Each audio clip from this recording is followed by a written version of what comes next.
All right. Well, welcome everyone to our first CSQ Zoom meeting. It's great to have you all here. Um, we're pretty hot here in British Columbia, but I understand it's pretty good over at the coast where Barbara Botham is, our membership secretary. She's been working hard to keep everything up to snuff in the membership land. And just like when Sarah was doing it, it's always seems to be a little more work than you can possibly imagine when you're thinking about these different jobs. Um, so we're getting ready to host our 2020 Clear Vision Fall Conference in September. And this year we're having a bonus session. And that's what our special guest is today, which many of you know. And we're really glad to have her. It's our first time doing Zoom. So we've got it set up so we can see Evelyn's PowerPoint and we can hear her. And we're going to go ahead and turn things over to Evelyn here. I'd like to point out to everybody that down at the very bottom of your screen in the center is a chat box. So you can click on that and you can see the chat over on the left. Yes, it is being recorded, Maggie. And people can, you can type in any questions you might have, comments towards each other and so on. And from time to time, I will act as monitor here to throw out a couple of questions to Evelyn. So feel free to use that chat at the bottom, and you can talk to each other as we're going through the talk, or maybe make a comment to Evelyn.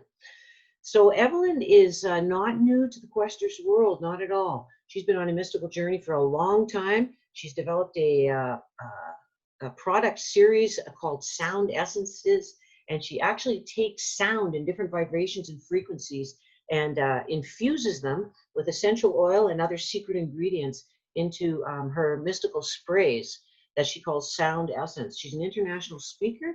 She's here today to talk to us about auras and sacred geometry.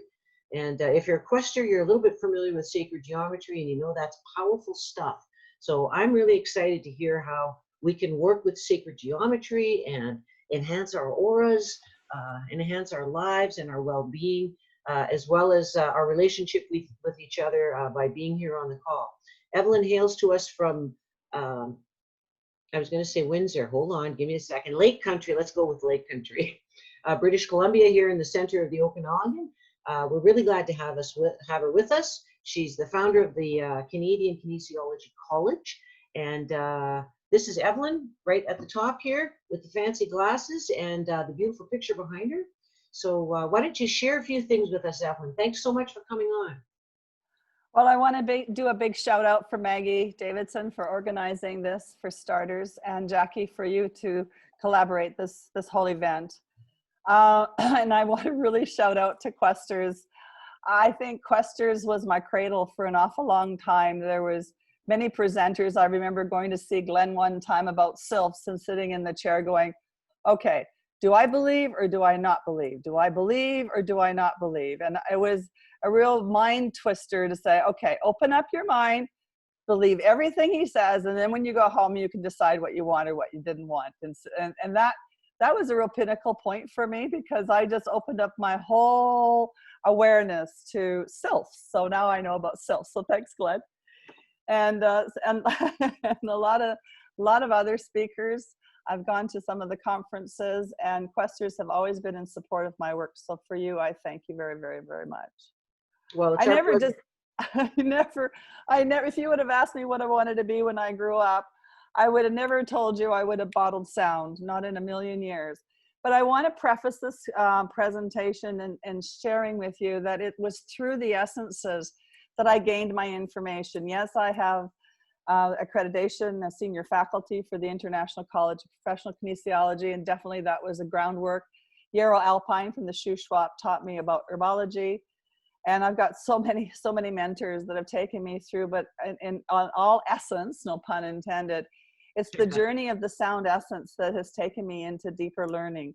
Things like, oh yes, the half tones do fit into the chakra system. Things like the meridians are duality. They need sound and they need herbs to work. So all those sorts of things. So Last November, it's time for me to create the sequel to the Essence of Sound book, and it was time to explain what had happened with the aura harmonizers. They came one at a time. Some of them took 2 years to create. Whenever the inspiration hit or the right person came along, another remedy was created, and I had these random remedies until I think it was 2013, I saw that they fit into a system. So when I began writing about them last fall, I got some insights, and those are the insights I want to share.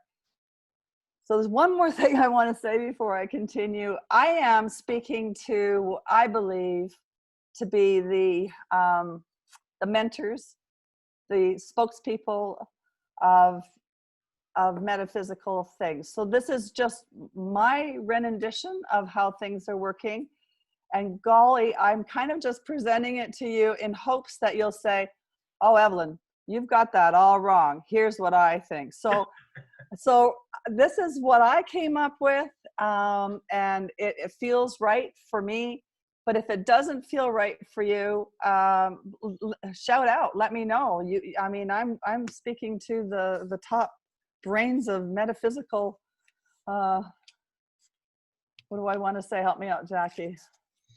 The brainiacs of the world, yeah. Well, you know, the neat thing about Questers is that we're always studying, we're always learning. And I love what you said about the sylphs, because that whole idea of subtle energy beings, the sylphs being the air spirits, that they actually have personality and size and momentum, and that we can communicate with them.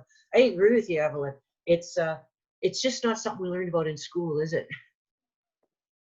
No. We don't see it on TV. You know, you've really got to make a little bit of effort to start opening up, and then your world changes, doesn't it? Yeah, and it has, and I want to thank Questers for that. So you've seen this screen long enough. So this is there's 9 chapters in total. Don't get worried; they're only about 5 or 6 minutes each. Ha!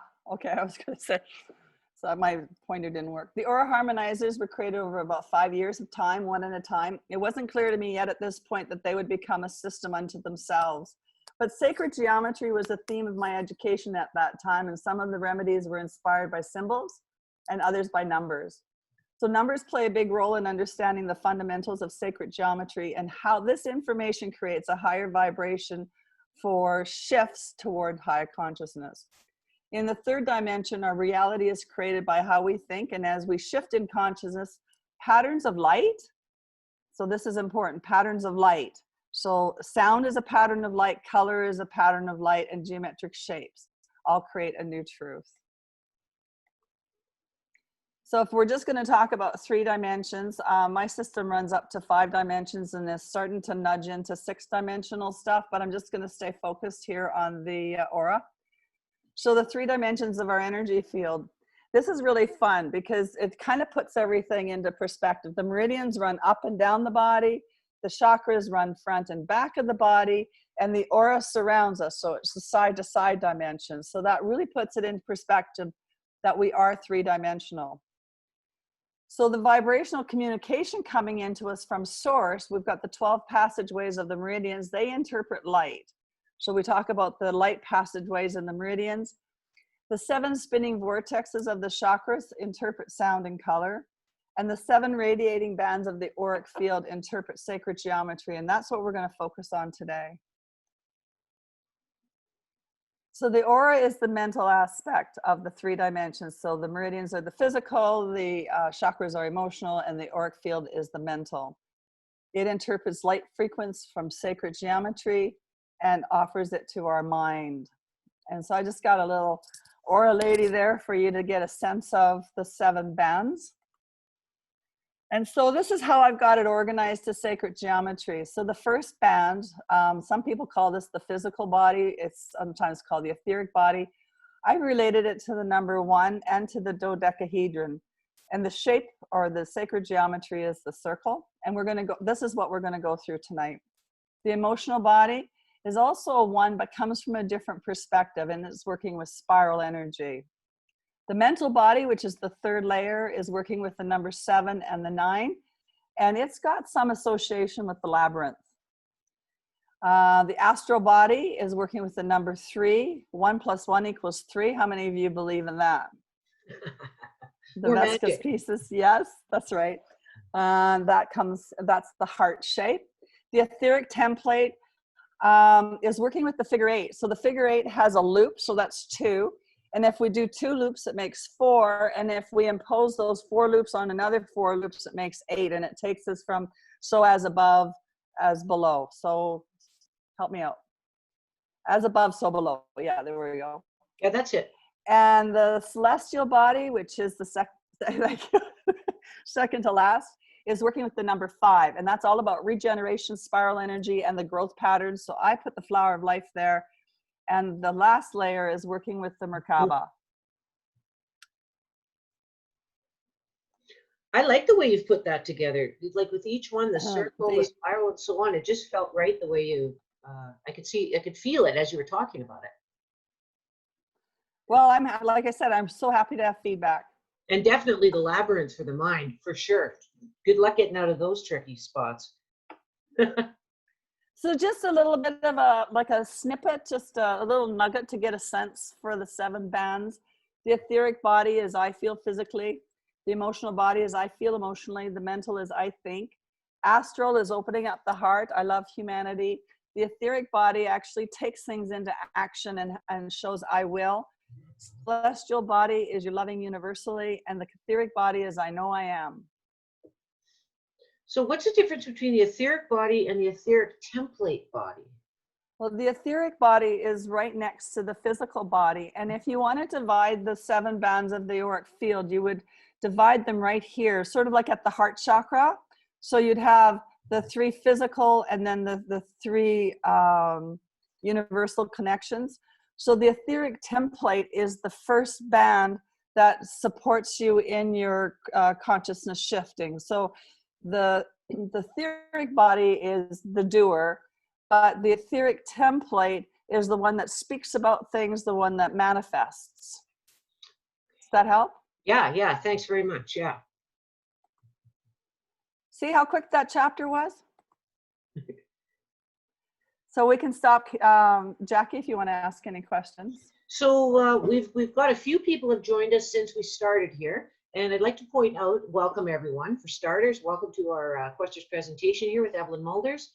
Down in the center of your screen is a chat box. So if you have some questions you'd like to have put forward to Evelyn, please use the chat box to say them. And we can ask Evelyn more information about her presentation here. Yeah, I love it when you said the spiraling energy of the emotions, because that's what it feels like. The emotions sort of spiral through us when we ignite one. So you got any questions on that? No, I don't have any questions from the crowd here. Okay, well, I'll move on then. Sure, that sounds good.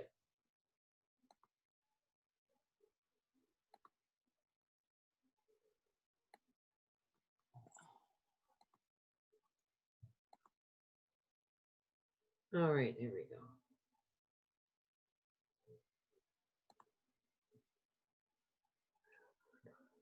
Well, we're not going to read page 270. Sorry about that. So aura is life. It is the energy that enlightens our 3-dimensional being on all 3 levels, really, physically, emotionally, and I would like to change that, probably mentally. If we're working with 3 dimensions, then yeah, you can call this spiritually. But if you're expanding your awareness into 5th and 6th dimension, then really mentally fits there. The auric band emanates out from the chakras, projecting outward sensations and reversely emanating the filtered information to the chakras for appropriate action from the body.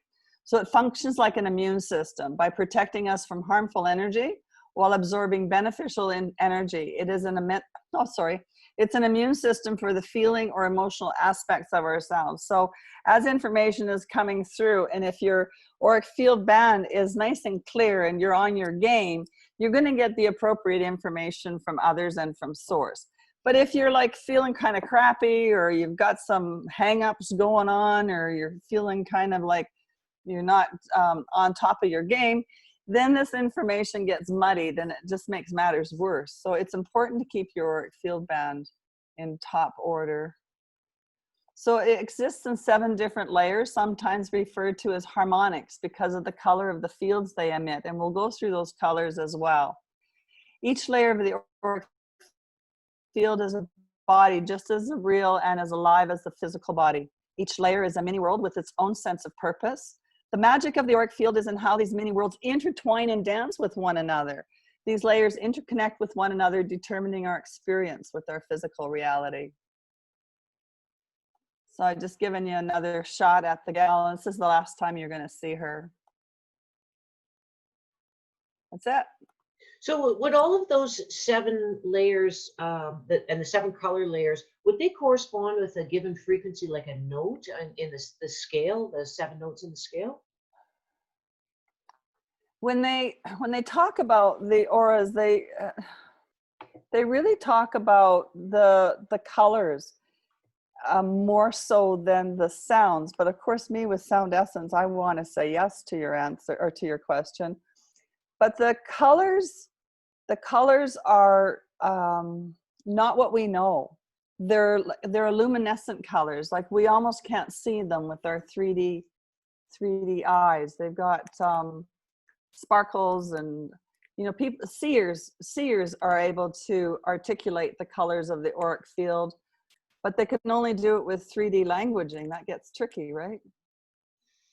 So would it be like a higher dimension of the purple, green, blue, etc. from the They're rainbow? different. Oh, thanks for asking, Jackie. I got a different answer for your question. No, they don't correspond to the chakra colors at all.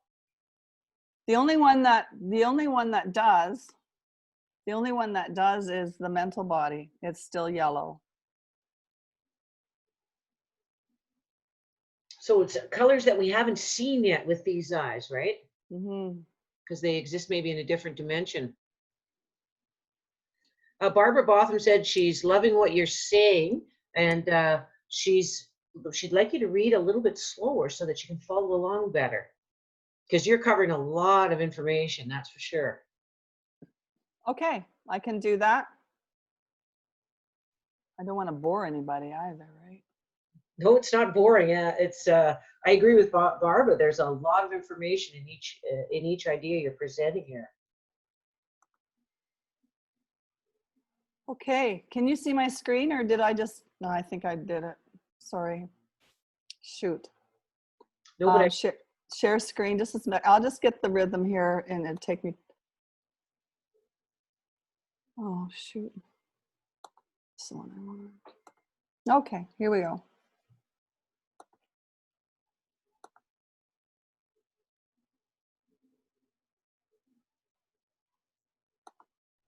So we're going to talk about the first layer, the etheric body. I've just used the chakra symbol just to give some kind of an association. So the etheric body is the first layer of the auric field. It's an energy replicate of the physical body. The etheric body is composed of tiny energy lines like a sparkling web of light beams, which is in constant motion. The cells of the body grow along the lines of the energy of the etheric matrix. It varies from a fine network of pale blue light to thicker, darker blue-green lines. So you know the root chakra is red, and now the auric field band that's related to the root chakra has a pale blue light. So it's different. So what I found was really fascinating is that the etheric body is associated with the meridians. If you study meridians, you know that the meridians run underneath the skin, and they're invisible. You can't do surgery on them or anything. They're just little light passageways that run under the skin, but they emanate away from the body about 2 inches, and that's right around where this etheric body is. So you can make an effect on a meridian just by tracing the meridian above the skin and supporting it that way. So the meridians are the interface. I just love this part. The meridians are an energy system of their own, but they're the interface from our physical touching part of our body to the energy field. They're the ones that connect the etheric to the physical. Would that be the natty lines and things like that? The natty lines are part of the chakra system. And I haven't gone into enough study to know the association between the natty lines and the meridians. I was deeply ingrained in energy kinesiology, and we really had a good understanding of the meridians. There may be some crossover. Maybe someone else could answer that better. So maybe we do that another day. Could be another topic. Okay. The etheric body acts as a filter for all incoming information and vibration. It's our etheric immune system. It can change in size in response to incoming vibration, growing larger to create a buffer of safety if necessary. And I, in my practice, have seen exactly the opposite. I have seen people so stressed that the auric field has completely collapsed onto their body. Really? And they've got nothing. They feel everything, they sense everything, and it's a really, really difficult place to be. And as a healer, I know how to pull the energy, and then they can start accessing that so that they can build a buffer. Think of, one person just being this finger and the other person having a bubble around him. And now this bubble hits that person, he's got nothing. So that auric field band is so important for us when we're intercommunicating with people, getting information. And if you're sick, you don't want it to stay collapsed. It's like a protective mechanism.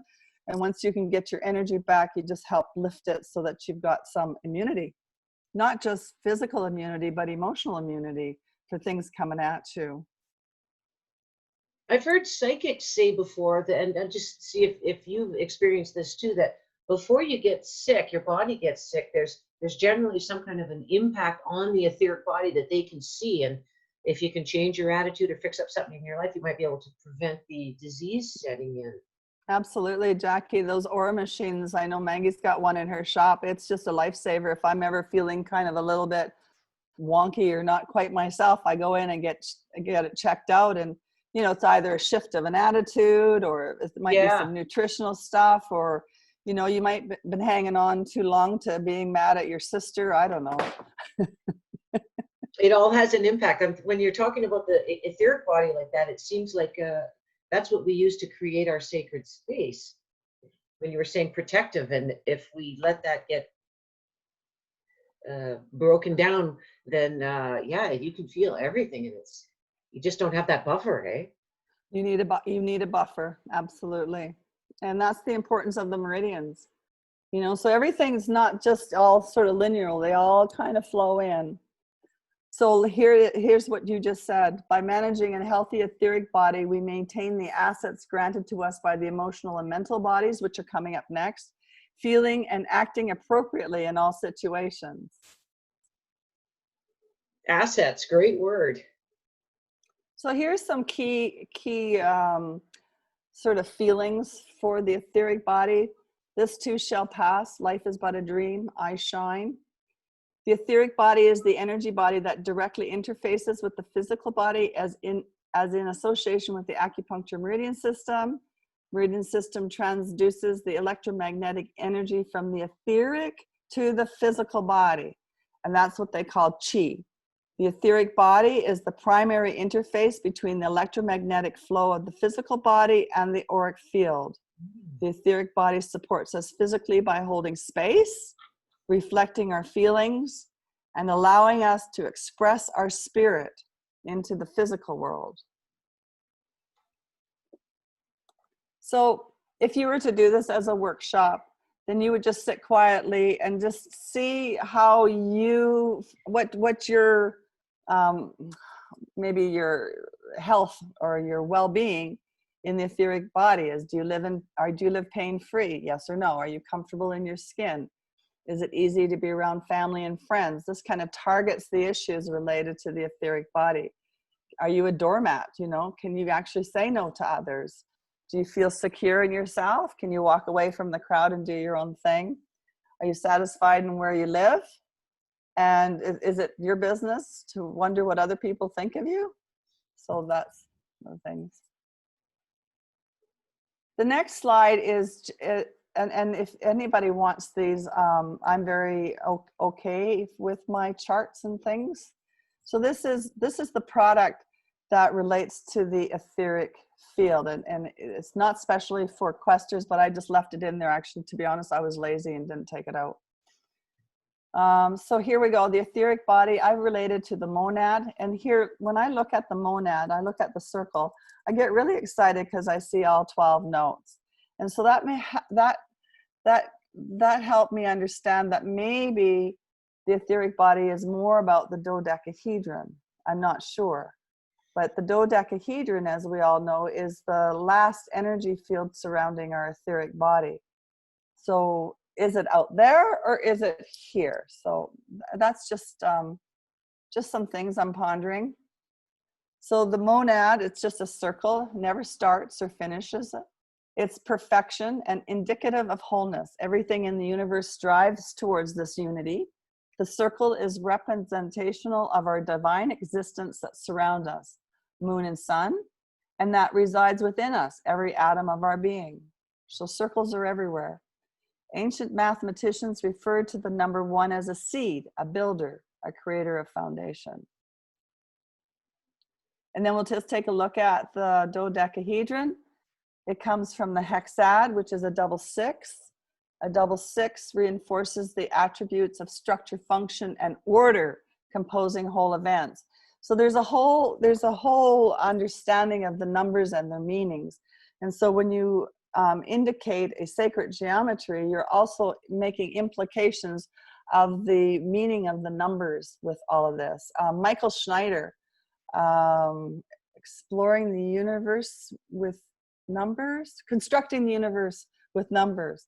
I got his books at Questers, at a Questers conference. I remember there was a representative there, and I walked up and my whole body was starting to just quiver and shake. And I said, what are these manuals? And he said, well, those are Michael Schneider's Constructing the Universe. I says, I need those. He says, I can't sell them to you. I says, well, at the end of the conference, after you've done your show and tell, I says, you come see me, and I'm taking those books home. So, so yeah, Questers has been paramount in my education. So we know about the number 12 everywhere. We ordered dozens of donuts. There are 12 divisions in a clock. There's 12 months to a year, 12 notes on the piano, 12 inches to a foot, 12 constellations of the zodiac. So the dodecahedron is considered the most sacred symbol of the universe, representing ether or spirit. This sacred geometric pattern exposes our energetic existence in the universe as the most outer layer of our aura, encapsulating our entire magnetism. So I do class activities when I'm going through this. So one of the things is you can build a dodecahedron. I have one in pipes that people can put together.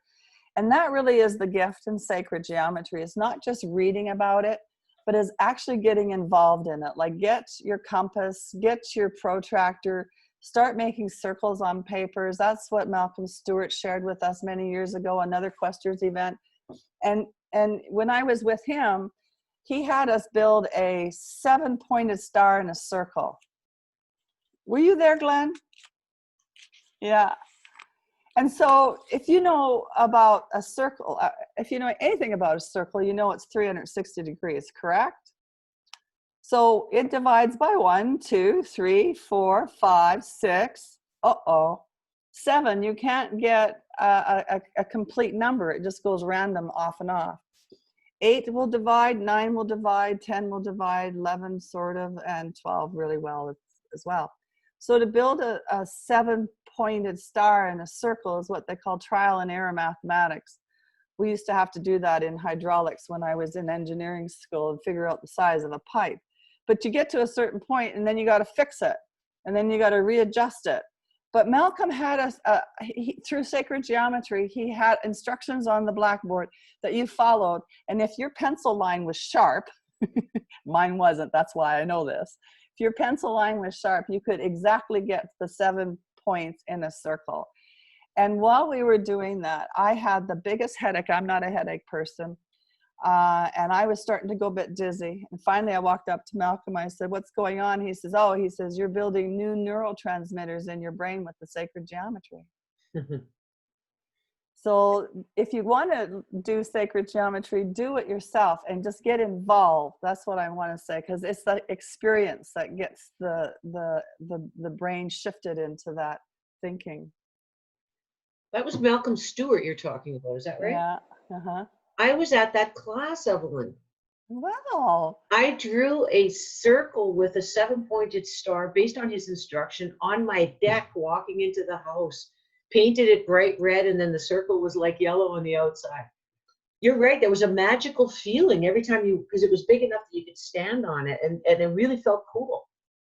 So I totally agree with you. Get out there and start drawing things, right? Where is that circle now? Do you still have the star Well, now? the wind and weather, and then the shovel in the winter kind of wrecked it. But okay, I'm bringing my paintbrushes over. We're going to get that going. It was there for a couple of years. It was pretty cool. Yeah. Okay, well, that's my first chapter, kind of on the etheric.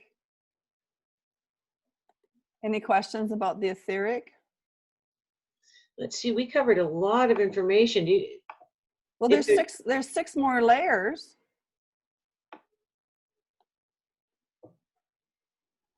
Well, you're right. This is a very advanced class. Everybody's got it down.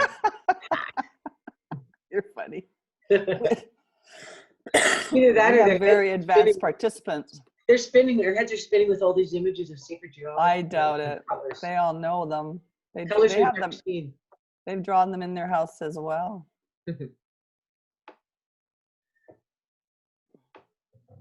So, do you have anything that anybody wants to say?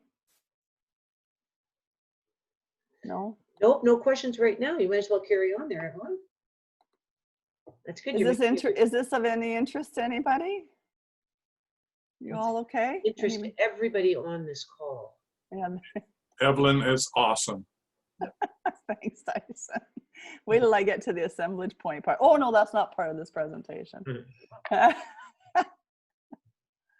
Okay, here we go. So now we're in the emotional auric field, and all of us have a connection with that.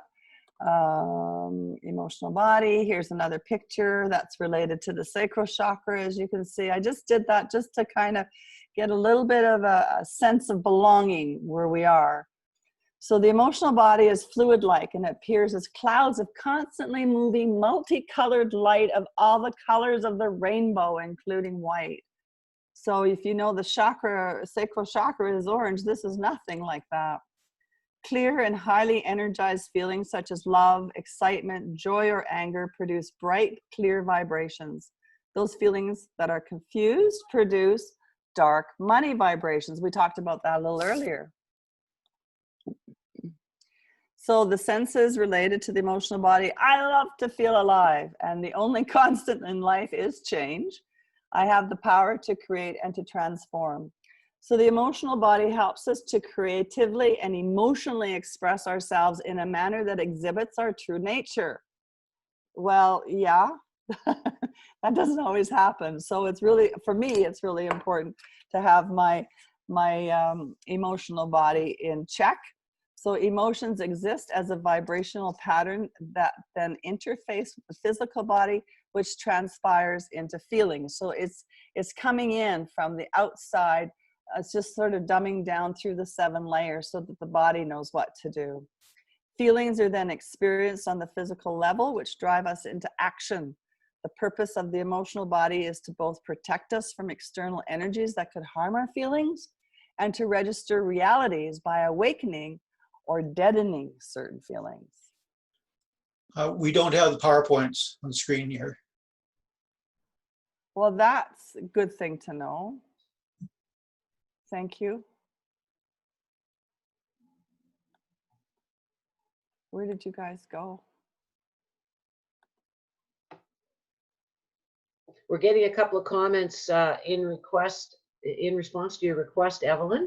And yeah, people are really liking what you're doing here, what you're sharing. Thank you. I just hope I've got the right. No, that's the old chapter. Glenn wants to know if Zoom has fragrance apps so we can smell something pretty. Oh, it cracks me up. Here we go. I think I should have this now. Yeah, we do. 2 seconds there. So just go through this yourself now, because I love to feel alive. The only constant in life is change. I have the power to create and transform. That just gives you a sense of it. So emotions are constantly moving past us. We can choose and latch on to any emotion we want at any given moment.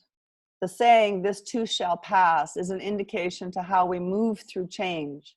Instead of picking a negative emotion and letting the etheric body judge it, building a drama around it, we can simply just wait patiently, as the emotional body will inevitably provide another emotion. So this is a really valuable tool from the emotional body. Like if you see that nugget go by and it's a bit of gossip and you're with those gals or people and you grab onto it, then we build a drama around what's going on, and then we have to defend ourselves for what it was that we said in the first place. And this thing just spirals and spirals and spirals, and it creates a problem if you latch onto it. So if you see that emotion and you go, "I recognize you, but I'm not playing today," and you just let it go by, you can choose something, because inevitably something else will come up and catch your attention. So we were always in choice. It is possible to witness all emotions and honor our feelings without placing judgment. Noticing that every emotion has a purpose for insight allows us to discover and explore our individual experience in our own reality. Yeah, that's a great awareness to be able to see the emotion come up, take a breath and say, "Oh, that's interesting. I'm feeling this, that, or the other thing. What else is possible Wow, if I don't want that one?" I don't want that one. Do you take time to express your creativity? Are you dancing? You've got the paintbrush out? What are you doing?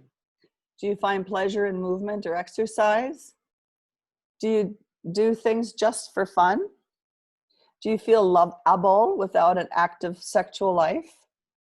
Do you have more energy than you know what to do with? How often do you feel free? Do you look forward to each day? So those are sort of self-exploration questions. And for the emotional body, I've got a remedy that's called spiral energy.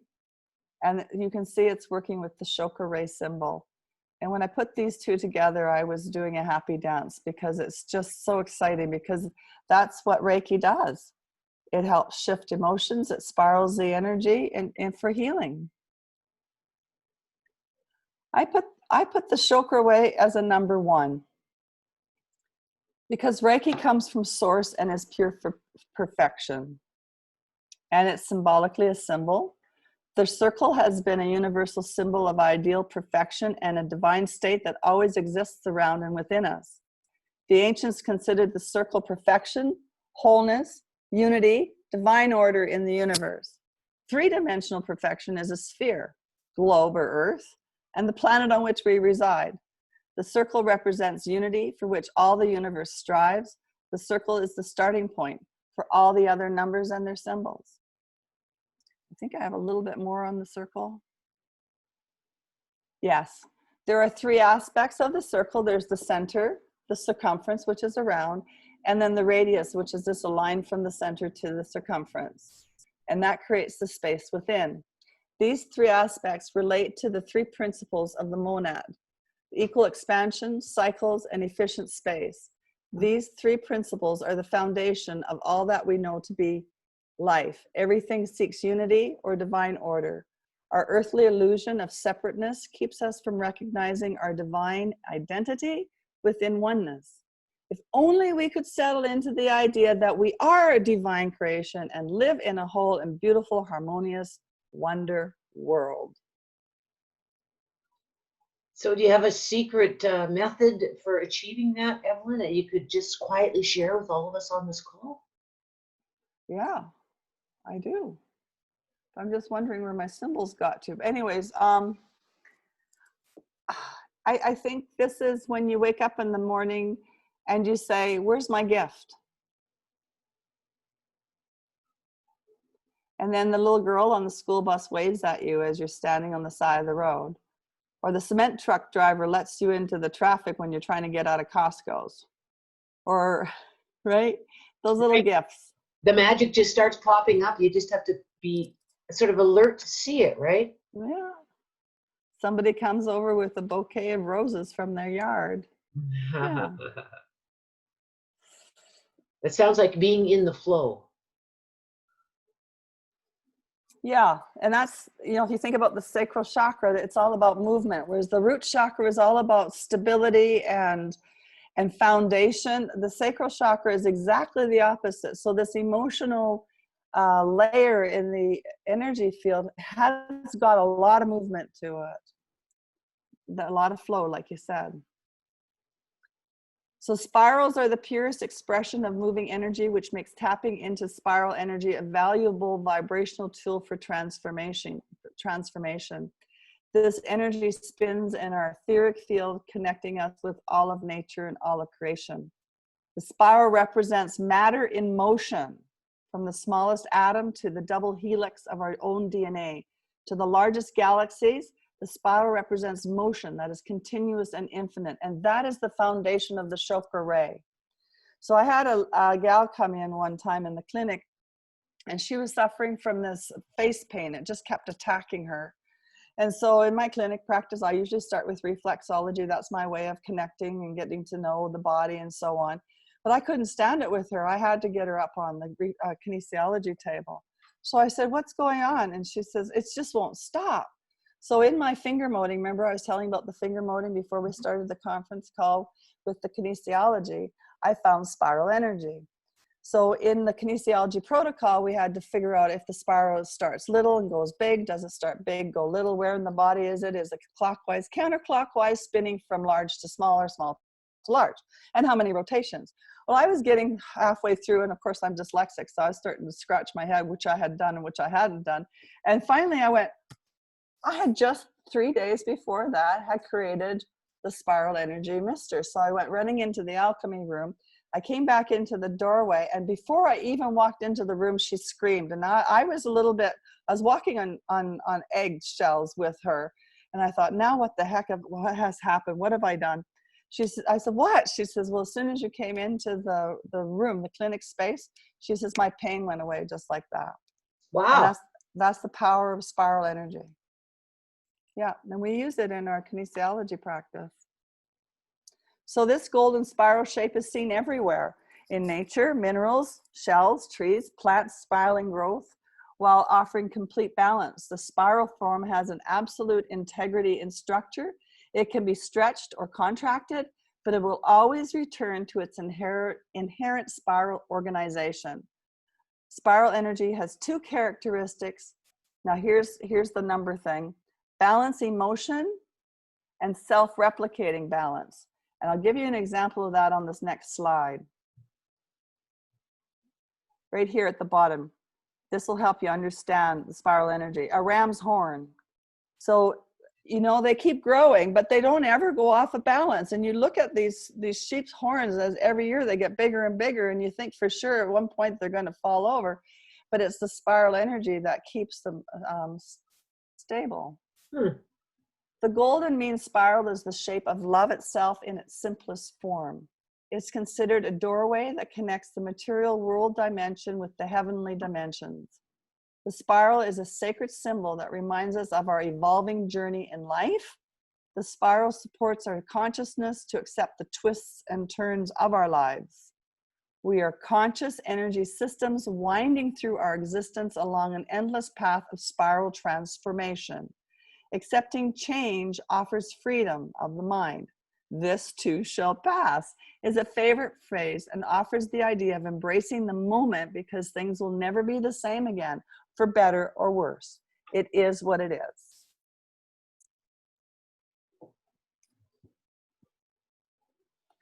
I heard that spiraling ram's horn is a real sacred object in Judaism and that sort of thing, blowing the ram's horn. That it's maybe it's representing this spiral energy. I don't know. It's the growth pattern of the universe. It's one of the secret symbols of the universe, right? So just do it with me. So everybody just draw a spiral with your finger on the opposite palm and feel the energy. Just do that slightly. And then play with the spiral, starting small and moving it bigger, or making it starting bigger and moving it smaller. And just feel how it feels in your hand. It's tickling. Right? Now you can move it clockwise or counterclockwise. And then just notice the difference. You can definitely feel a difference. Use the chat room, folks. Let us know if you feel a difference in the clockwise or counterclockwise. Which one do you like better?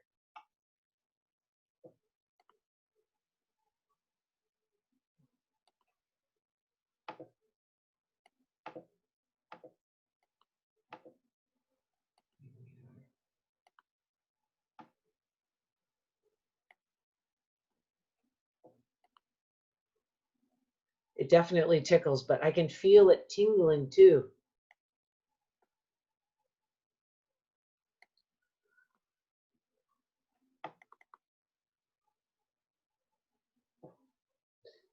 Barbara says she wants to build a dodecahedron on her front door for her front door. Nice. I'd like to have one out of crystals. That would be cool. So are we ready for the mental layer? You know, another thing about that I was just thinking about the spinning spirals is the Sufis do this thing where you put your arms out and you spin around 30 times in one direction. And then you stop and close your eyes and you get centered. That's just a real brief description of that ceremony, but I've done it. It's a healing ceremony. It's a real incredible feeling when you stop, as long as your eyes are closed, you don't fall over. The spinning, the vibration of like all your chakras spinning around you because you've spun around on one spot so many times. I think it's that exactly what you're talking about. I didn't really think of it as a spiral energy before, but it's very powerful. Spinning energy.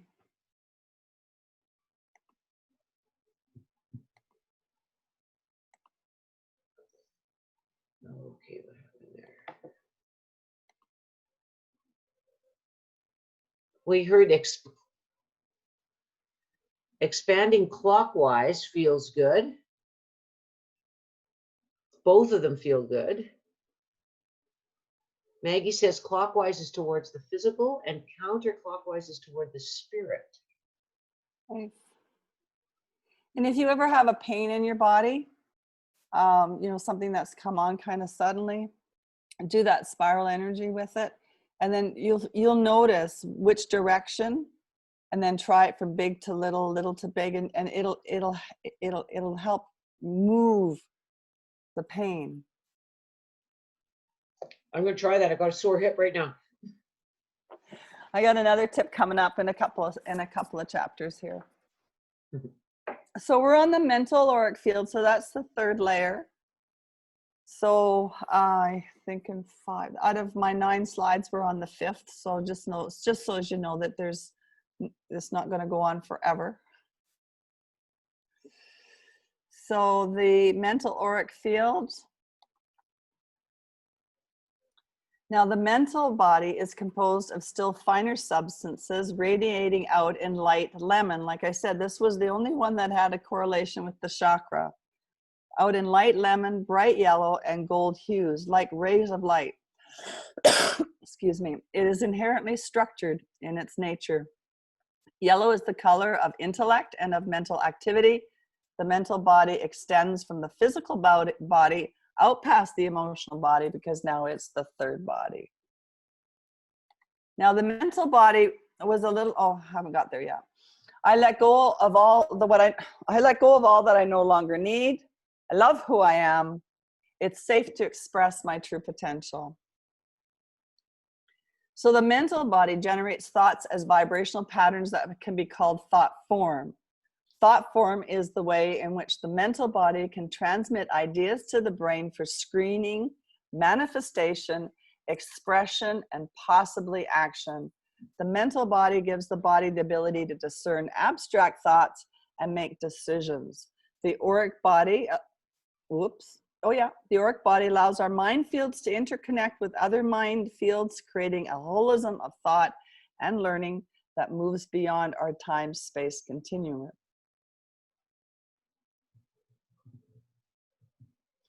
Sorry, I had a random thought. Through the mental body, we can tap into a cross-dimensional pool of wisdom that supports our body, mind, and soul with ideas that support us in health and wealth.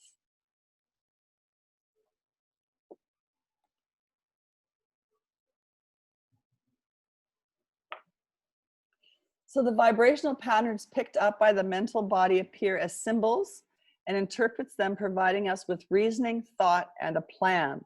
So if the emotional body and the etheric body are harmonious, the mental body enables us to think clearly, rationally, without emotion and justification, just like an Arcturian. It can open our minds to new possibilities, help expand consciousness to the place of undeniable inner knowing, and connecting us to the greater wisdom of the universe. The auric body allows our mind fields to interconnect with other mind fields, creating a holism of thought. I think I just read that. And learning that moves beyond our time-space continuum. When enough people start doing or thinking similar patterns, we're able to shift consciousness. And I think that's one of the jobs of questers, to be truthful, is the more of us that are like-minded, we're helping shift the universe. So through the mental body, we can tap into cross-dimensional pool of wisdom that supports our body, mind, and soul with ideas that support us in health and wealth. That sounds like telepathy there. The auric field. It's kind of like the 100th monkey theory. Well, I just heard you describing that, the 100th monkey theory, that as we become we influence those around us. But when you said the mind fields interacting, I thought, is that how telepathy works? Yeah, the lighter frequencies we get. I mean, Jackie, you probably do it all the time. You think about somebody and then they call you and you're like, what? Yeah, I don't know how they knew. I just thought of them, and then they must have already been dialing though. Yeah, that's working with the mental body for sure. Yeah, that's so interesting that we're all really are connected, and it's wonderful that you're giving us so many examples of evidence of that, and how we can reflect back in our own lives to our experiences.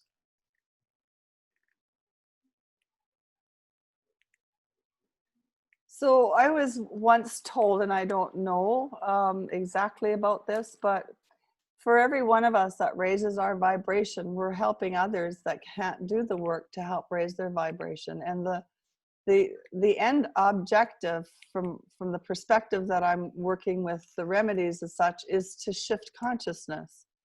And I guess we could have a whole great big conference about that with members that I see online here about shifting consciousness and where that will take us. But while we're understanding this and we can shift and raise our own vibration, we're helping others that can't help themselves doing it. So globally, we're lifting. So the mental body, like I said, these are questions for self-discovery. Is your thinking clear, rational, and concise? How easy is it for you to make decisions? How often do you like to do things on your own? Can you easily remember things or names? Are you able to admit when you're wrong? Are you ready for another story? I'm ready. Time for a little story. Yeah, go for it. So through COVID, I've been learning lots of different things, a lot of internet stuff, but I really wanted to learn the Dutch language. My heritage is Dutch, and I have a little brain in there that can hear the words, but I really wanted to be able to speak to my cousins in Dutch. So I'm busy doing this training. And there's this one word, and I never heard it before. I've never seen it. I know all the basic words like I am, I'm going, I'm shopping, can I have a piece of bread, where's the refrigerator, stuff like that. But this one sentence, I never in my life have heard my parents speak it in Dutch.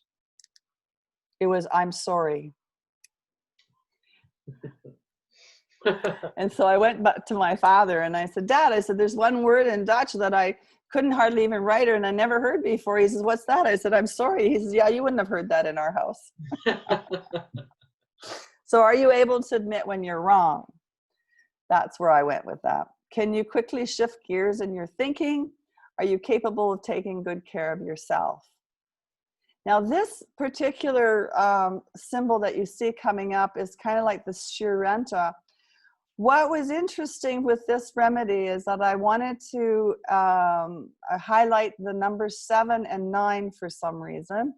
So I've got 7 lotus petals here.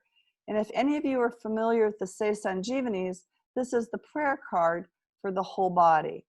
And they reflect in amongst themselves, I think, 3 times. The other is just the lotus petals. And what's fun is that these are lotus petals in the center, but you're looking at them from a side view. These are lotus petals looking from a down view. So this is looking at something with 2 different perspectives.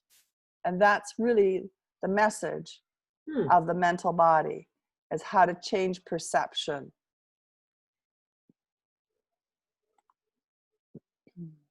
So here's my symbols. Here's the heptad, number 7. We talked about trying to fit a 7-pointed star in a circle. And here's your enad. So the number 7 brings the whole event. It represents a complete continual process. 7 colors of the rainbow, 7 whole notes on a keyboard, 7 phases of the moon, 7 seas, 7 continents, 7 compartments to the heart, 7 functions of the nervous system, 7 days of the week, 7 chakras, 7 coils of the labyrinth, 7 crystalline structures of the universe. Now, each of the 7 stones selected for this remedy was represented each one of the crystalline structures. And then I've listed them here. You don't need to know all of those. Because 7 cannot be divided into the perfection of a complete circle, it has a tendency to be considered elusive, as it cannot accurately close upon itself. Trying to draw 7 petals inside a circle demonstrates the fundamental principle of trial and error mathematics. You keep trying to get as close as you can to accuracy without 100% fidelity. This magical, mystical elusiveness of the number 7 has a way of bypassing the intellect and has the power to manipulate passion and emotions. In this context, color, music, and crystals have a miraculous capacity for healing. And the magic of 7 is not limited to just sound crystals and light, but to all vibratory sensations. All perceptions from the senses are picking up the vibrations around you. Now, this is one of my funnest pieces that I want to share with you. Everything you perceive is because of your ability to interpret vibration. I'm sorry, I missed the R for those readers. Now, this comes from Esther and Jerry Hicks. Your eyes interpret vibration, therefore you have the sense of sight. Your ears interpret vibration, therefore you have the sense of hearing. Your nose interprets vibration, therefore you have the sense of smell. Your skin interprets vibration, therefore you have the sense of feeling. Your tongue interprets vibration, therefore you have the sense of taste.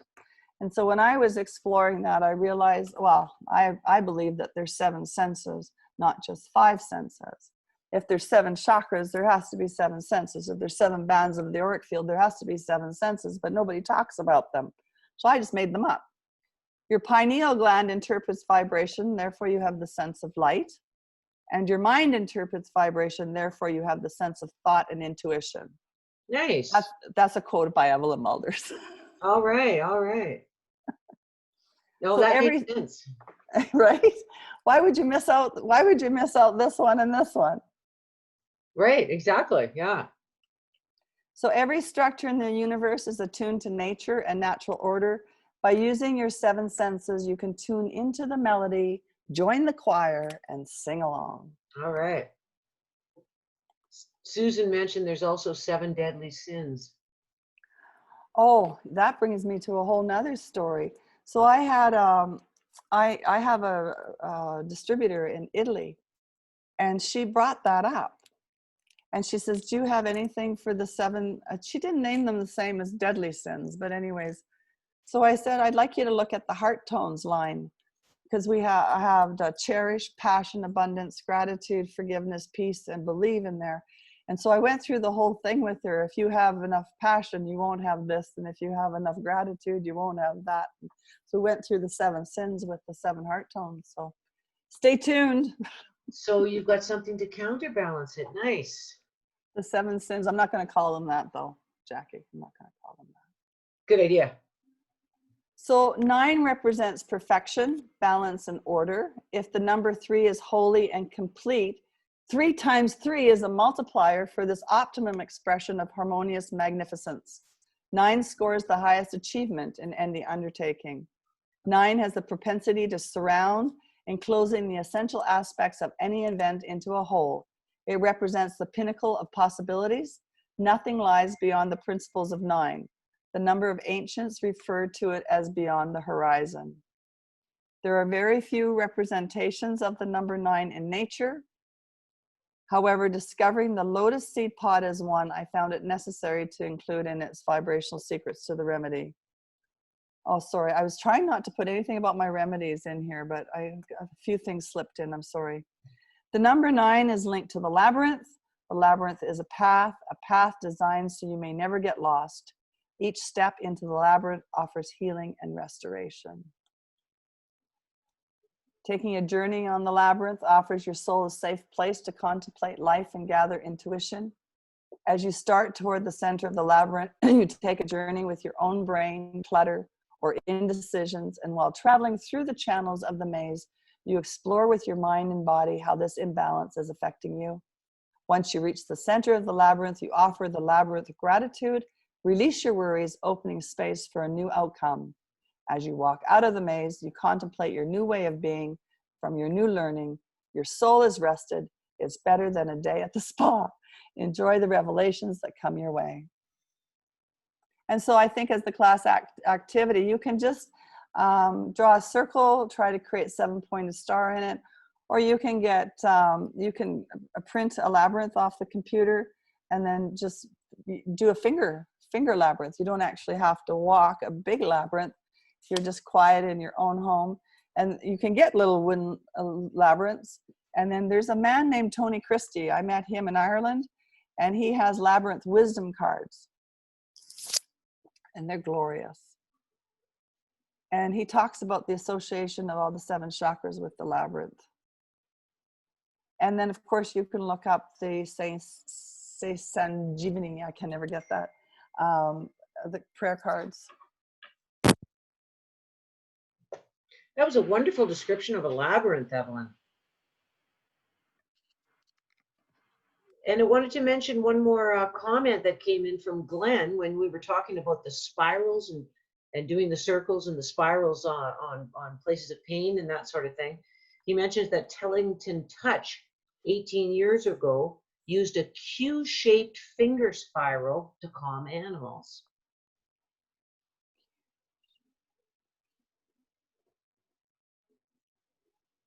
Okay, I'm making notes because he's going to get a call from me.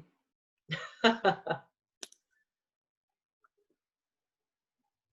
remember we had a speaker for our Questers group in Vernon who was doing the same thing, just little tiny spirals. You're bringing this back all into our minds again, Evelyn. This is great. Little tiny spirals for movement of energy and healing. Totally forgot about that. Good job, Glenn.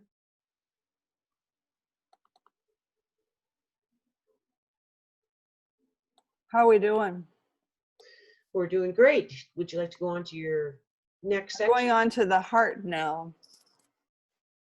I think I am.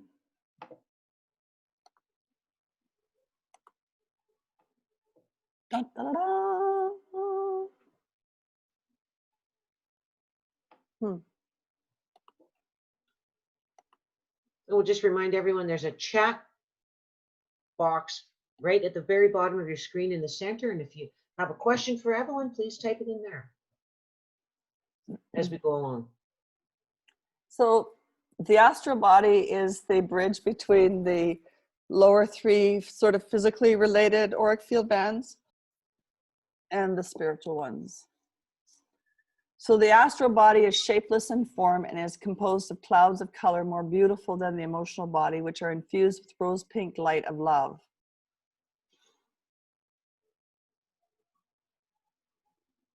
Yeah, I wanted to say something about that, but that's okay.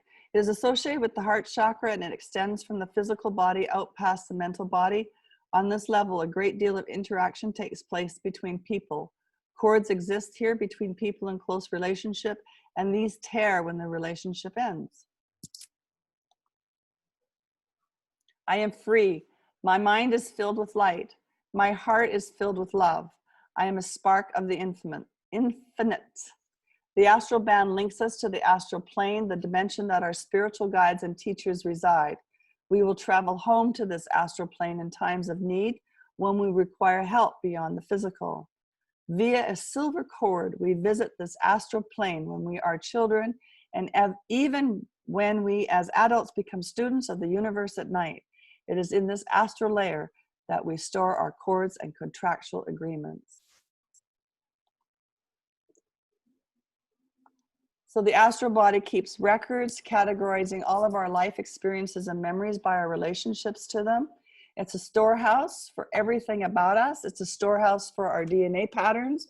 It's a storehouse for our personality tendencies. It's a storehouse for our memories, storehouse for our emotional and spiritual disposition, and a storehouse for our true essence. It unites us to all of life, granting us the experience of relationship to all things in the universe as a whole. It is the first of the light bodies to support us in unconditional love and unity consciousness. When you put your heart in all that you do and create, you love everyone unconditionally and see everyone through God's eyes. You are living in the now. Do you love animals? Do you spend time in nature? Do you feel emotionally connected to others? Can you communicate and relate to others without talking to them? Do you consider yourself passionate and generous? Have you ever experienced a deep peace that goes beyond all understanding? Do you devote yourself to anyone, anything, or to any purpose? So this is the love in a mist remedy. So this is the triad. This is the astral body in my mind is represented by the Celtic knot or the triad. Grant me 3 wishes. Ready, set, go. Hip, hip, hooray. That's all about the number 3. The triangle is a symbol for relationship and balance. The ancient philosophers referred to this triangle shape as a shape representing wisdom, peace, harmony, and marriage. I like to think about the 3 as a trinity. To me, it's a symbol of love. It's like mother and father create the child. It's through love that we connect with God, our God that is one, but it's also 3-part, Father, Son, and the Holy Ghost. Even in prayer, our hands spontaneously create a triangle. Try it. When I think of 3 in symbol form, I see the Celtic knot, which is a symbol of everlasting love. Life itself is divided into 3: birth, life, death, beginning, middle, end, past, present, future. Even the moon phases are described by 3 stages: waxing, full, and waning. 3 announces wholeness and completion. 3 is responsibility for the reconciliation of opposites. A new whole is created when the 3rd element is introduced to opposing forces. For example, using the binding agent of love with the opposites of male and female, the new whole of family or home is created. Adding the neutron to the opposites of proton and electron creates a new whole, the atom. So that's 3. Yeah, go ahead, draw a triangle and then draw a heart inside the triangle and see what you see. Find heart-shaped leaves in nature. Arnica is one of my favorite plants that has the heart-shaped leaf. And arnica isn't just for bruises, like bruises on your body. It's for deep emotional bruising too. So arnica has got a big heart. Find a seashell or pine cone, follow its pattern. Pick just one thing to do today that would make your heart sing. What was yours today, Jackie? I love those affirmations you have, Evelyn. All of them are just excellent. you know, for each of the different layers and levels. I did do a little singing today, so I'm happy about that.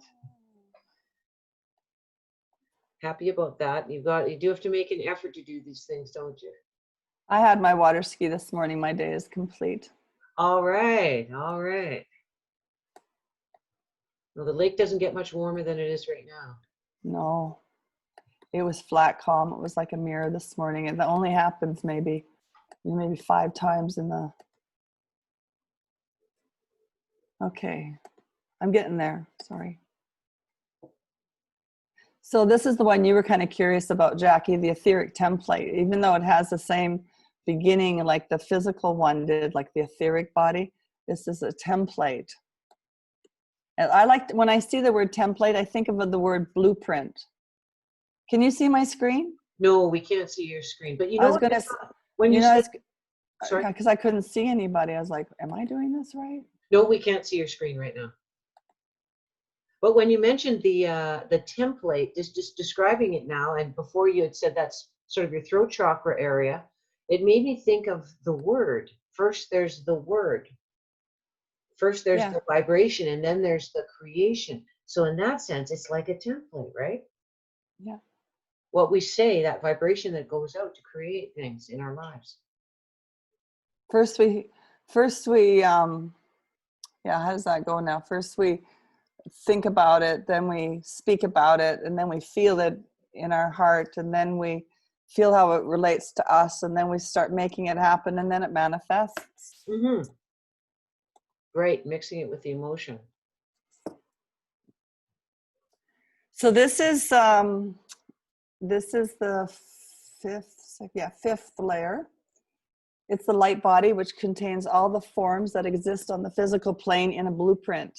It is the template for the etheric body, which is in turn the template for the physical body. It looks like a negative of a photograph. Its form exists in negative space, creating an empty space in which the etheric grid structure grows and upon which all physical manifestation exists. It extends out from the body past the astral body, which was related to the heart. Hey? My potential is limitless. My possibilities are endless. I can see both sides of the equation. This layer searches for the truth hidden behind the illusion of appearances. It is in this layer where we get the will that provides us with the power to create our divine purpose in this world. When we are aligned with our divine purpose and trusting the universe, our life is in melody with our soul song. It's like we already know what we're supposed to do. It's like walking your walk and talking your talk. Get out there and do it.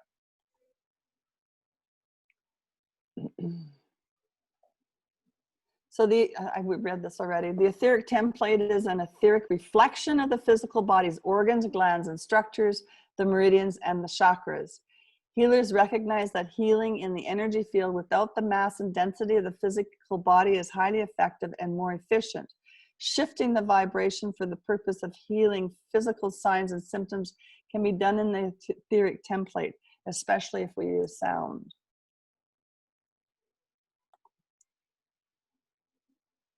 There's a constant flow of communication between all the layers of the auric field in and out. The symbols and records from the 5th, 6th, and 7th layers of the auric fields are retrieved and then filed by the astral body, interpreted by the mental body, presented as emotion to the emotional body, discerned by the etheric body, and presented to the physical body for an action plan. Here we choose to participate or simply observe. The etheric template form represents the divine laws for physical, mental, and emotional existence. Through this body, we can be very dynamic, expressive, purposeful, have strength of will, experience life as being a plan of perfect order, and realize our power of co-creation. Such individuals can surrender to whom they really are and are not shaped according to societal norms. They can sing to their own drum, beat to their own drum. They can just have that inner sense of what they represent and how they want to be. That sounds like Questers to me. Are you aware of your soul purpose? Can you trust things that'll turn out for the best of all? Can you express appropriately what is on your mind? Do you believe you have the right to ask for things you want? Do you honor the truths of others? Do you take time to listen to the higher voice in yourself? Do you know who you are? And this one I related to the infinity symbol. If you can see it, there's four infinities in this one, and then there's smaller ones inside. But it all relates to three numbers: the dyad, which is just polarity, the tetrad, which is the number 4, and the octad. And so I go through each of these three numbers. Do you want to know about these numbers? Yeah, we're almost there. So dyad is duality and opposites. The dyad represents polarity, and we as 3D beings are one of the only few planets, I believe, that live in polarity. That's why there's so much duality. So the dyad is important for us. The pulling back and forth while witnessing and participating in couples dancing offers the idea of polar tension. Just think about the couple doing a tango, like that. The tension of polarities is seen everywhere in nature and in human nature. So I moved on to the Mobius strip when I was looking at the dyad. I love the Mobius strip, and I think I'm not going to read this. But the thing is, with the Mobius strip, it's the only sacred geometry that you can move from the inside to the outside without jumping over a line. So it gives us the ideas as above, so below, as within, so without. So it's in constant motion, and that is a great representative of the dyad. Then I talk about the tetrad. Here it is again, as above, so below. So we're moving outside the 4 dimensions with the tetrad. We're offering, so the 3 dimensions creates volume. We're offering the 4th dimension, which creates space and time. And that's where the pyramids come in. They're a symbol of ancient structure and the connection of Earth to other galaxies. The 3 dimensions offer us our existence on planet Earth, but the 4th dimension offers expansion to other realms. And then the octad, one of the 5 Platonic shapes is the square, and the ancient philosophers used the square to symbolize the element Earth. Earth is obvious form and represents stability. There is nothing more stable than a cube or the planet Earth. The periodic table, a representation of all the elements of our Earth, is organized in 8 groups. Digging deeper into chemistry, it appears that atoms have a tendency to organize themselves with 8 electrons in their outermost orbit, making them a stable element. Stability is the theme of the number 8. When I was delving deeper and deeper into meridian therapy, they have what they call the extra 8 meridians. See if I can name them for you. Inner and outer, regulating inner, regulating outer, vital belts. Shucks, I almost got there. But there's 8 of these. And what I went on to learn is that those 8 extra meridians are kind of like secret meridians. They don't really talk about them a whole lot because we work with the 12 meridian system. So they are responsible for the 8 original cells. And the 8 original cells live in your danchen. And these 8 original cells are the creations of your entire being. They determine your eye color, they determine your hair color, they determine how tall you are. And so they're like your only blueprint that you got. And they're these 8 original cells. So 8's pretty important. So here we go again. Excuse me, draw an infinity sign in the palm of your hand.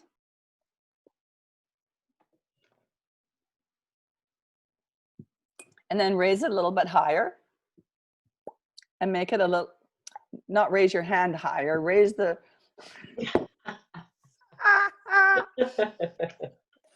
okay, I'll rewrite that. Raise the infinity sign higher above the palm.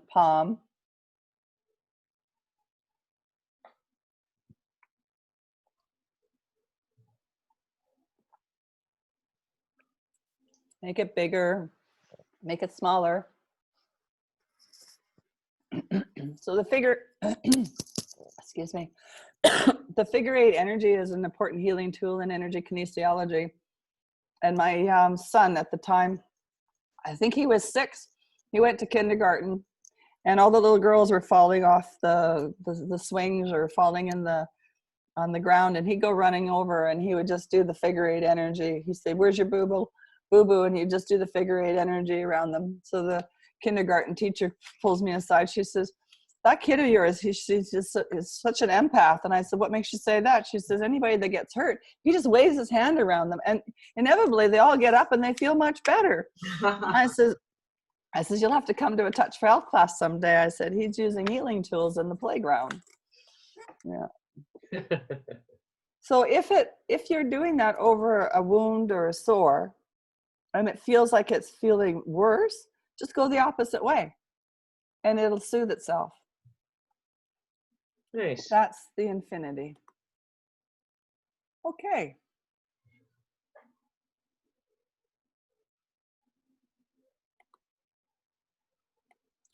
So we're on the second to last layer. This one is called the celestial layer. And we're going to talk about the Fibonacci sequence and the pentad. Yeah, the Fibonacci sequence. That's brilliant. Does anyone have any questions for Evelyn about our last segment? Pretty quiet crowd. They're probably busy with their exercises. Figure 8 energy. Oh, Glenn gets carried away. So the celestial body is known as the celestial or Buddhic vehicle. It extends out from the physical body past the etheric template. Its form is less defined. See, as the layers get farther and farther out, they get finer and finer and finer, like less and less dense. And it appears like a glow around a candle as it radiates from the body. It has a gold silver shine with the opalescence pearl quality and pastel colors of beautiful shimmering light. I am home. I am one with the universe. I am nothing yet everything, all in one breath. The celestial body of the auric field amalgamates the more structured, orderly 5th auric field, and so it structures the one below it, and the less formed esoteric 7th, the one above it. It combines the necessities of choices and consequences with the truth of universal love and support. The celestial body interprets incoming information as sound symbols, words, prayers, and chants to be messages for intuition. Accessing our intuition by connecting with the silence and space between thought, spiritual ecstasy of peace, unconditional love, and joy can be experienced within our physical being and mind. It's called the light body because its matrix patterns are spun from actual light fibers. When working with the celestial body, we're tapping into higher truths for creating images that can be actualized in physical reality. Being in nature, ever present with the colors and light of the woods, ocean, and sky, the celestial body receives nourishment. Ask yourself before the day dawns where your gift of the day will be. Rejoice daily for discovering the gifts the universe offers. With the celestial body fully nourished, one intimately appreciates beauty and magnificence everywhere, in all things and experiences, basking in the white light of love. Jackie, would you read these questions? Do you easily sense the difference between right and wrong? Do you trust your inner knowing and intuition? You're just seeing if I can read smoothly, right, Evelyn? Yeah, I'm checking it out. Pretty good so far, hey? Do you use knowledge to enhance your life? Do you see beauty everywhere you look? Yes, I do. I see that quite often. You live in a stunningly beautiful world when you're looking for it. Do you appreciate the people you surround yourself with? Do you listen and get inspired? We do tonight, don't we, folks? Do you live and let live? Thank you. You're welcome. So this is working with the flower of life now. And the pentad.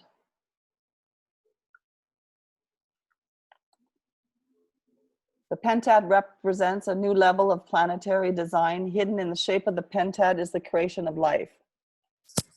It is the supreme symbol of life as we know it on this planet. The pentad, through sacred geometry, offers the mysteries of regeneration and growth.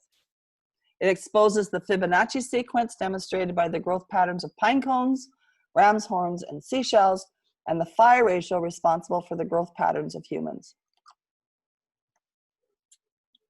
This fascinating growth pattern of living forms evidently corresponds with the character of the pentagram to replicate forever smaller and larger versions of itself.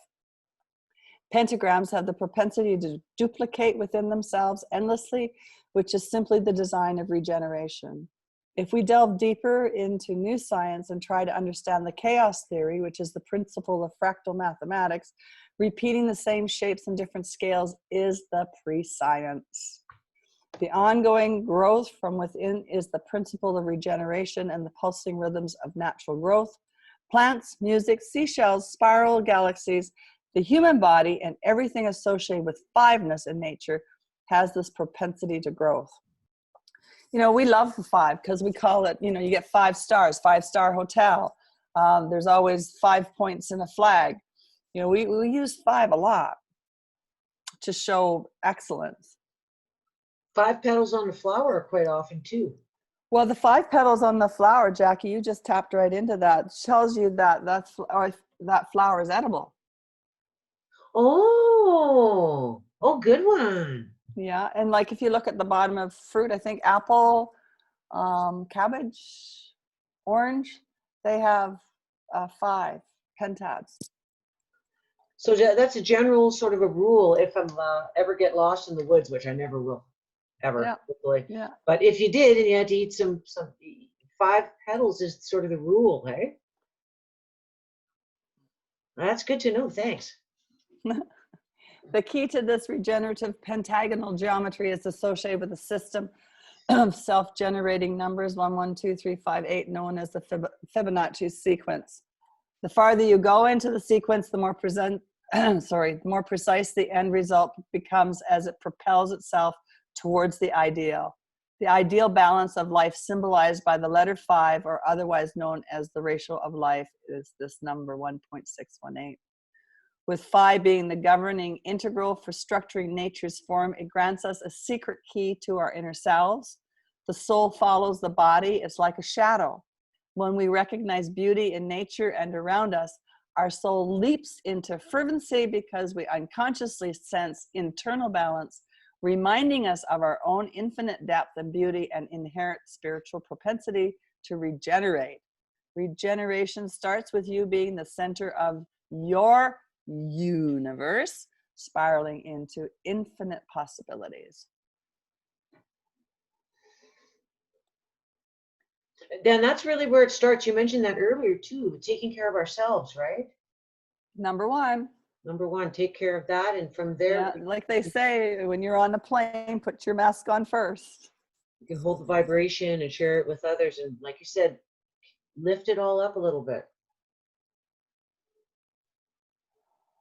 Oh, this is a fun thing to do if you ever have 6 pennies or 6 nickels or 6 I guess we don't have pennies anymore, 6 quarters. Just put them all together and it creates a circle. It's so cool. All right, finally, I almost did it on time.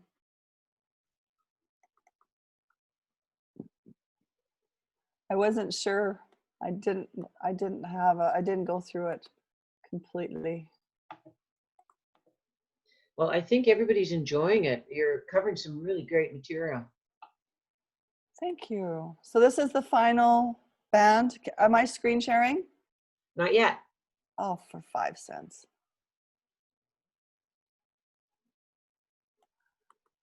I thought I hit all the right buttons. See, I can't go big until I hit screen share. It just takes an extra. Yeah, there we go. We've got it now, Evelyn. Thank you. Etheric. Appreciate it. Oh, there it is. Etheric Body. And it's composed of tiny threads of gold silver light that look like a beautiful golden shimmering light, which is pulsating very quickly. It is most connected to the physical body through the medulla oblongata. What the heck is that? It's a part of our brain. It extends out from the physical body past the celestial body. It is related to the crown chakra. I am love. I am love. I am light. I remember who I am. The energy of love fills my life. The seventh and final layer of the auric field band connects us with our spiritual purpose. The etheric body allows us to witness our inner gifts and gives us the insightful knowing in how to use these gifts for the betterment of the universe and for ourselves. The etheric body interprets incoming vibration as knowing the spiritual aspect of everything and everyone. All sense of separation disappears, leaving us with a sense of oneness with the universe.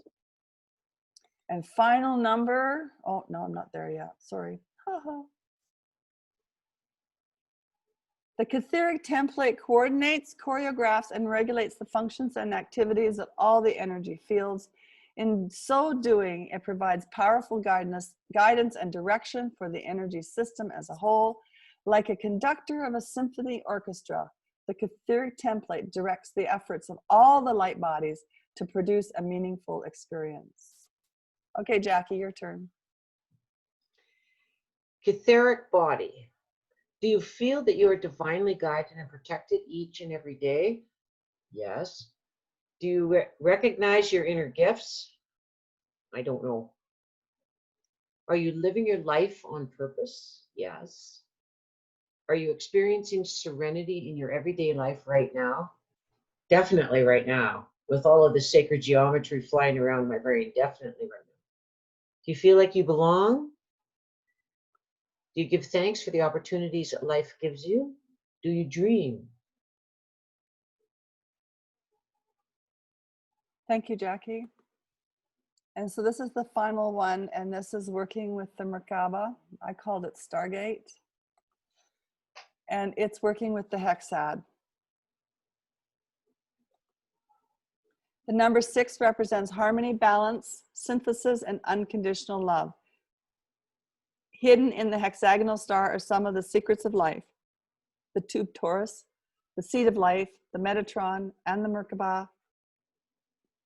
With 6, there is the symbolic combination of unity and trinity, representing wholeness and balanced structure together.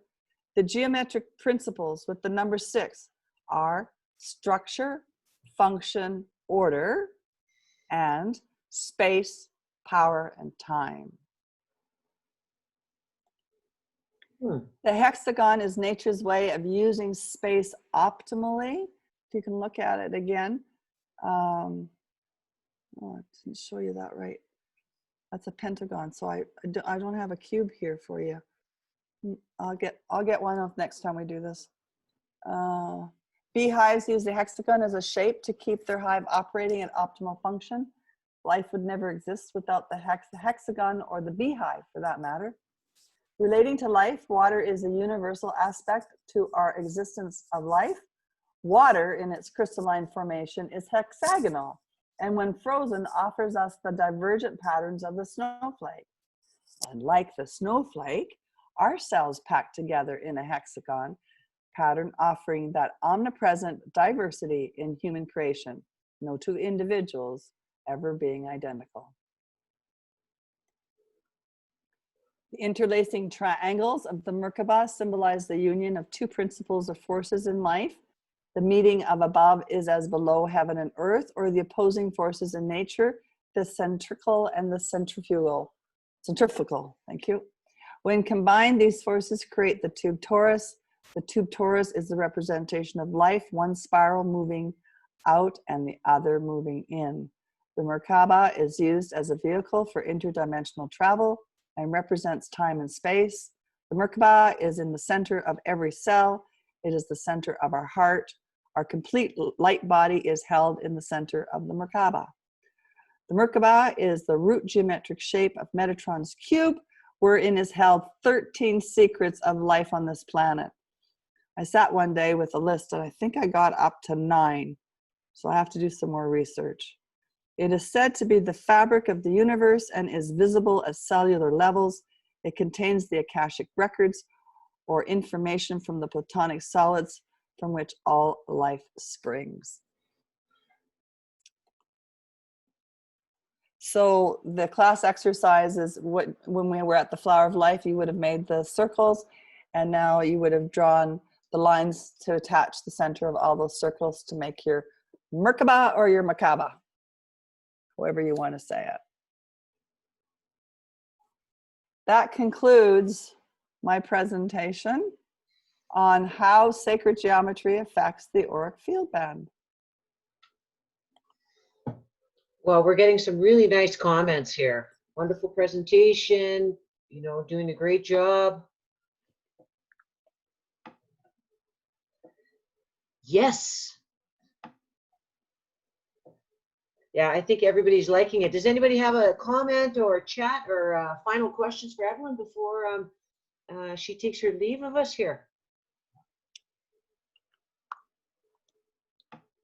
You want to unmute each person as they say goodbye?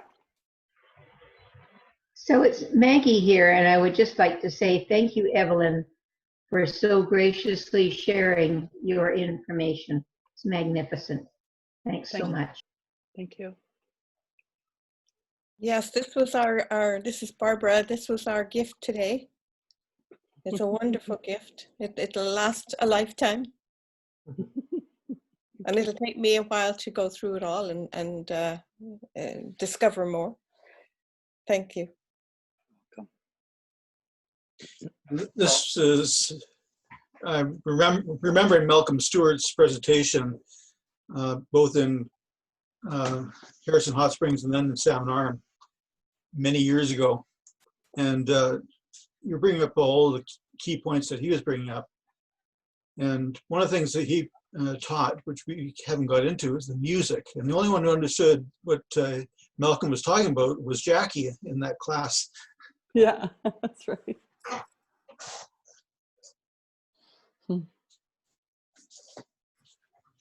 Anybody else like to share a comment?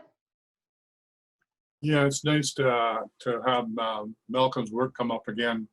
I only wish that that had been recorded because it was so brilliant, and his passing was so unexpected. So we really got him at, you know, while he's still at his height of creation and synthesis of the knowledge that he carried.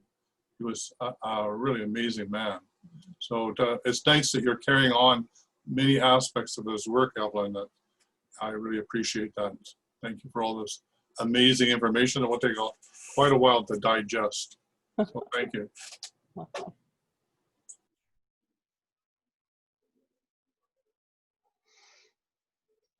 Anybody else like to make a comment before we finish up with Evelyn here? You probably have on the far left of your screen is your mute button. If you just press that, you can thank Evelyn for her wonderful presentation, if you'd like to. I'm really grateful. I really enjoyed all of it. A lot of information.